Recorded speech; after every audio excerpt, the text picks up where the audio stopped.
He's on Executive One now. It was Marine One when you're president. It was Air Force One when you're president. That's such a dramatic change. And from a historical standpoint, you see the wave here. It's a remarkable picture. The helicopter on the other side of the Capitol, where we are. You have to go back to Jefferson, Madison, Monroe.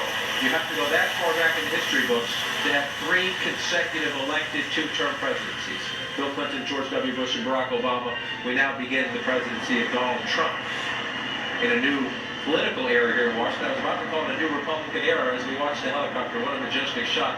When George W. Bush left, they went by the White House and did a pass-by. I don't know if they're going to do that this time. When the helicopter went up, it did one last pass by the White House. We'll see if it happens here. Looks like it is about to do a little final tour for the president and the First Lady, the former president and First Lady, a little tour of Washington. Maybe they'll go around the White House one last time before they head out to Joint Base Andrews. Get on a much bigger plane, obviously, and fly out to California.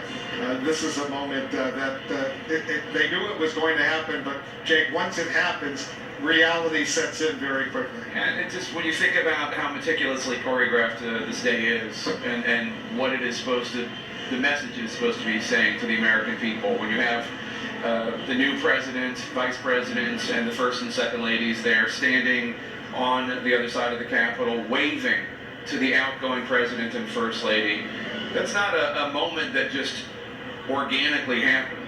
That's choreographed. And the message that all 6 of those individuals are trying to say to the American people is, we're friends, we're Americans, everything's going to be okay, this is a departure from what you're used to, but everything's going to be fine. Now, whatever your politics and however you feel, that is what they were trying to say with that message, with that moment, and it was a moving moment. And it's something we shouldn't take for granted. We're seeing a military helicopter taking a president off after a peaceful transition. No tanks in the streets, no military coup.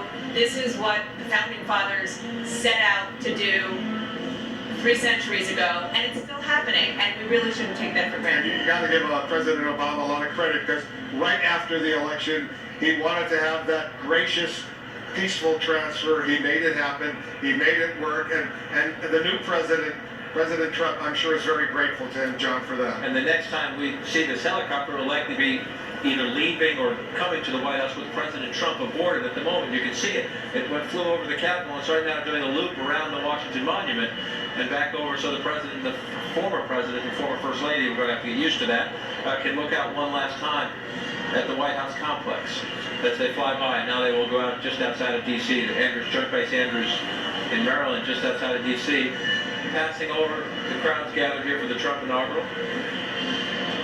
They're leaving Washington, head over to the Potomac a little bit, then head out towards Joint Base Andrews, which is in suburban Maryland. The next thing on the agenda, Jake, for the president and the First Lady, a luncheon, Statuary Hall. There'll be a little signing ceremony first, but then they go to a luncheon before they head back on this parade route that will take them back to the White House. This has been a tradition for several decades now. It's a tradition. It's a welcoming of the new executive